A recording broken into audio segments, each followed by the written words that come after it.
Badami,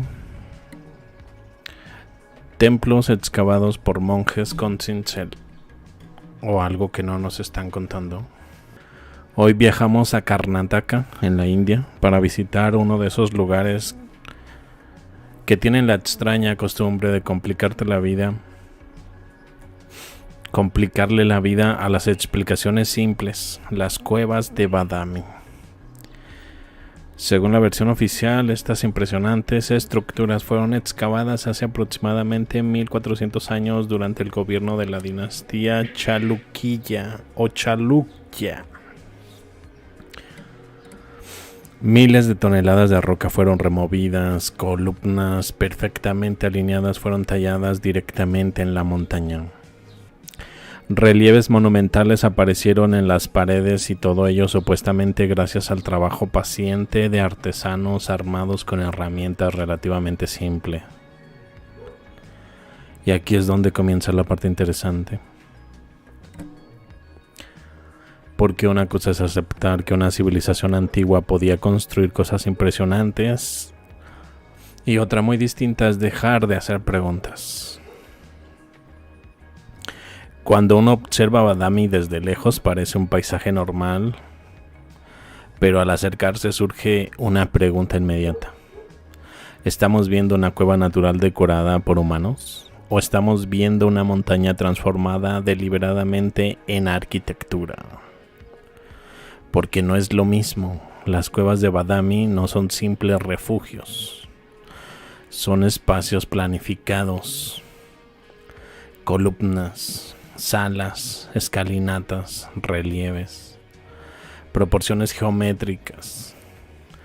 Todo parece responder a un diseño previo. Y aquí aparece una cuestión filosófica fascinante. La naturaleza produce formas caóticas. La inteligencia produce patrones. Cuando encontramos patrones complejos, solemos asumir que hubo una mente detrás. La pregunta es, ¿qué clase de organización fue necesaria para crear algo así? A veces la historia oficial parece enamorada de una palabra mágica. Tallado. ¿Cómo hicieron esto? Lo tallaron. ¿Cómo lograron aquello? Lo tallaron. ¿Cómo excavaron miles de toneladas de roca manteniendo simetría y alineaciones? Lo tallaron. Fin del misterio y caso cerrado y todos a casa. Es así como si la palabra tallado funcionara como un hechizo capaz de resolver cualquier cuestión incómoda. Pero una explicación no deja de ser una explicación simplemente porque utilicé una palabra elegante. La verdadera pregunta sigue siendo, ¿cuánto trabajo representa realmente excavar una montaña? ¿Cuánta mano de obra? ¿Cuánto tiempo? ¿Cuánta logística? ¿Cuántos errores podían permitirse? Porque cuando uno se equivoca construyendo una pared, puede reconstruirla, pero cuando se equivoca excavando una montaña completa, la montaña suele tener opiniones muy fuertes sobre el asunto. Y aquí las cosas se vuelven todavía más interesantes. Badami no existe en aislamiento. A lo largo del mundo encontramos complejos excavados en roca, Petra en Jordania, Ellora en la India, Ajanta, Abu Simbel en Egipto, Lalibela en Etiopía, Capadocia en Turquía. Incluso ciertas estructuras en América presentan características que recuerdan esta obsesión humana por transformar la piedra en espacios habitables y sagrados.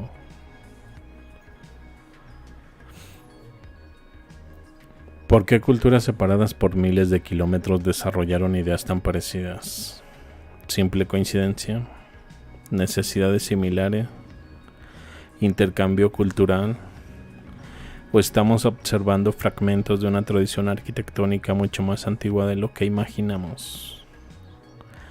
No afirmamos ninguna respuesta, pero vale la pena formular la pregunta.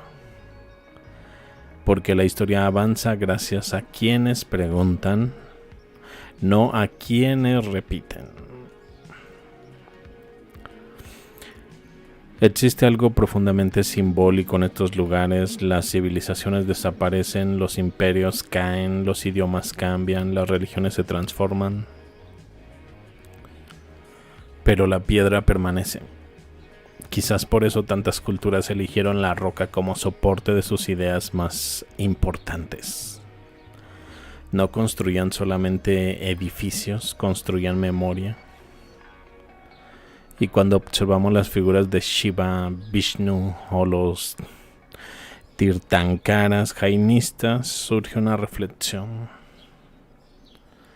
¿Estamos viendo únicamente arte religioso o estamos viendo una forma de transmitir conocimiento a través de generaciones? Porque en muchas tradiciones antiguas la religión, la astronomía, la filosofía y la ciencia no estaban separadas, eran parte de una misma visión del universo.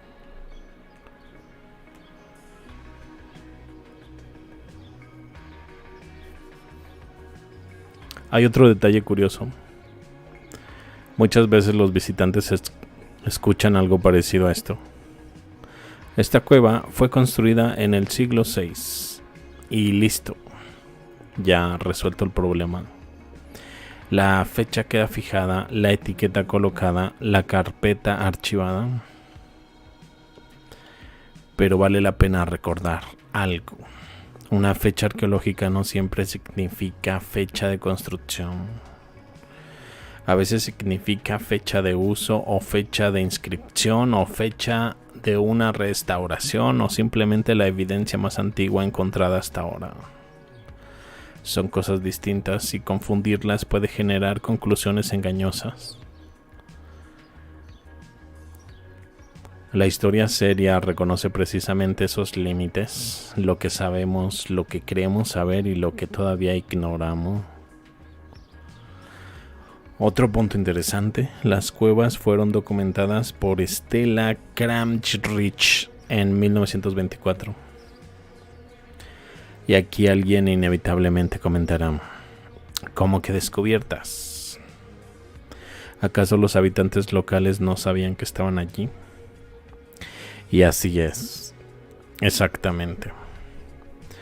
Muchas veces la palabra descubrimiento significa algo muy distinto de lo que imaginamos. No significa que el lugar estuviera oculto, significa que entró en los registros académicos occidentales. Es una diferencia importante, porque a veces parece que la historia oficial utiliza la palabra descubierto como si un lugar no existiera hasta que alguien redacta un informe. Y las montañas probablemente tienen una opinión bastante sarcástica sobre semejante idea. Hay algo fascinante en Badami. Las esculturas parecen congeladas en medio de una conversación que comenzó hace siglos, una conversación que todavía no termina. ¿Quién las diseñó? ¿Cómo organizaron el trabajo? ¿Qué conocimientos geométricos poseían? ¿Qué herramientas utilizaron exactamente? ¿Qué hemos entendido correctamente? ¿Y qué seguimos interpretando mal? Son preguntas legítimas y la pregunta legítima no son enemigas de la historia, son precisamente lo que permite mejorarla. La verdadera lección de Badami quizás no sea arquitectónica, quizá filosófica. La diferencia entre un dogma y una investigación es muy simple. El dogma dice, ya sabemos la respuesta. La investigación dice, sigamos mirando.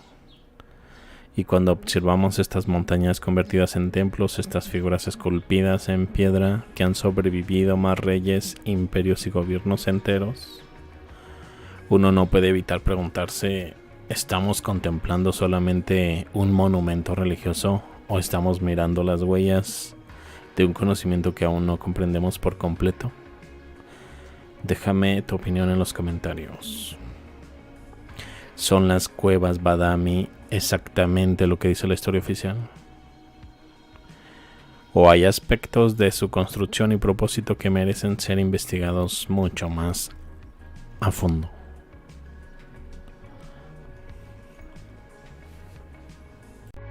Hay algo aquí que no encaja con la versión oficial. Ahora imagina que todo esto no fue un error histórico, sino algo deliberadamente ocultado. Lo que acabas de ver tiene implicaciones que casi nadie quiere explorar. No te vayas ahora, lo que sigue es clave.